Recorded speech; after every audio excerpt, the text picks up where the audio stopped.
Hi and welcome to this update video of dflat working on my Oric with the LOCI device. So on previous videos you will have seen that the LOCI device attaches to the Oric's expansion port and essentially can take over the ROM of the Oric with a replacement ROM, but also provides access to a USB SD card as long as you have the right software to drive that. And that's what I've done with dflat. What you currently see is the normal Oric. When you switch on the LOCI, switch on the Oric with the LOCI, it goes in first with the internal ROM.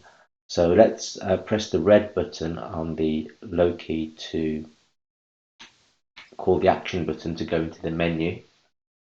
And here I can pick a new ROM, and on the SD card I have loaded my two ROMs, normal dflat ROM and also dflat for LOCI, so I'll pick that one.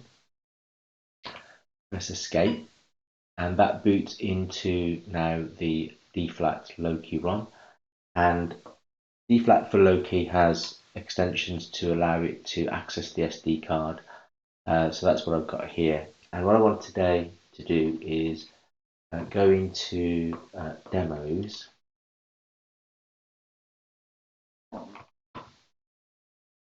and in here I've got sound,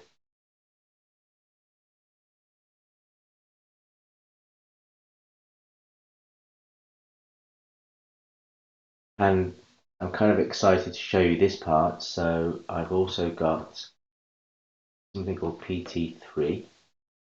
Now in this folder are essentially files, PT3 files, which are sound files, song files of the Pro Tracker file format. And I've also got a player which was I was made aware of through the Oric forums, which I've adjusted slightly to work with dflat. So let's go in and do this. First, let's load up the PT demo.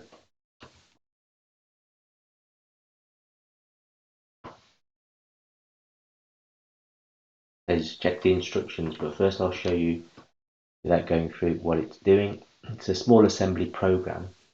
If I start, give me some more instructions.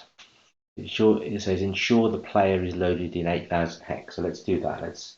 So in the directory listing, there are there's a couple of binary files. Now one binary file, which is the one I need. So I'll bload into 8000 hex pt3.bin. And then I need to load a song file in 2000 hex. So you can see a few song files here with the extension PT3 rather, and I'm going to try this one called S Mario because it sounds like it might be fun. I think you'll like it and recognize it instantly.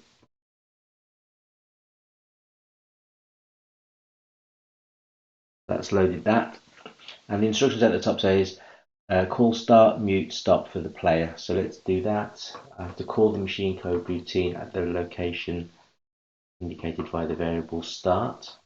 Don't need to pass any values into it, and let's go.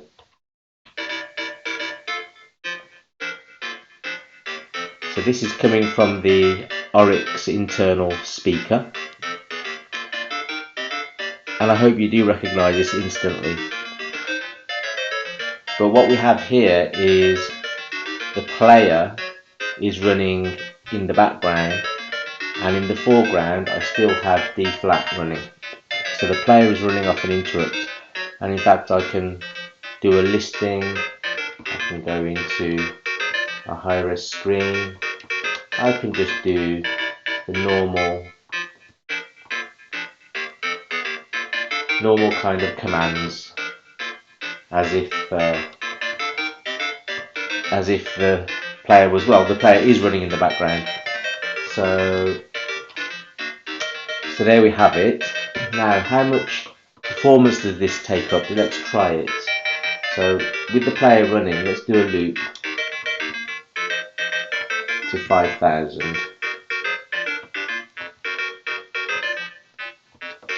And I'm going to put my stopwatch on.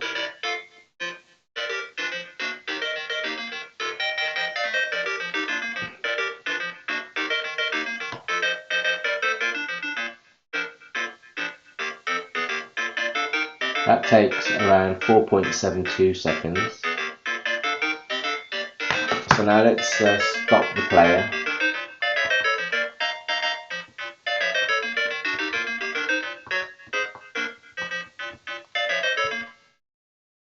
And what that's done now is to disable the background interrupts routine that the player was running under. So now let's go back and do the same loop.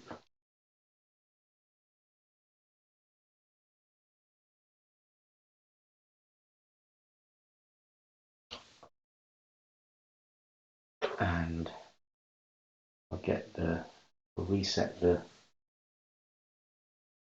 watch. And let's do a rough experiment here.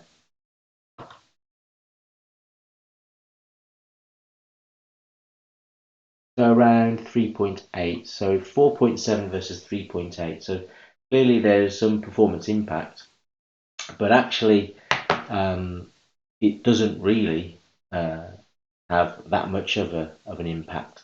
So let's load another track. Well, let's restart this track. That I will go to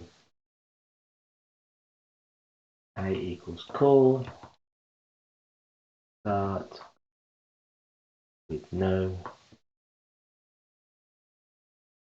parameters. Let's stop that again.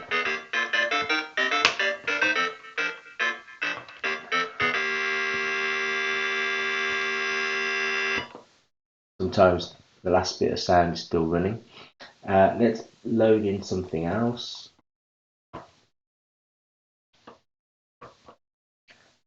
Into 2000. So all the song files go into 2000, but I can actually relocate those. I quite like this one, which is again instantly recognizable. I think you can tell from the title. Okay.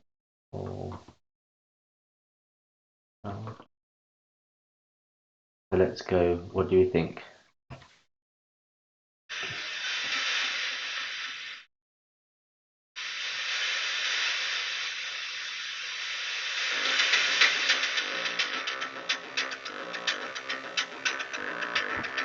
And I can carry on playing with my computer even while it's doing all of this.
So there we have it. Background, interrupt-driven, pro tracker song files running on dflats. through the mass storage capability of the LOCI. Thanks a lot for watching this video.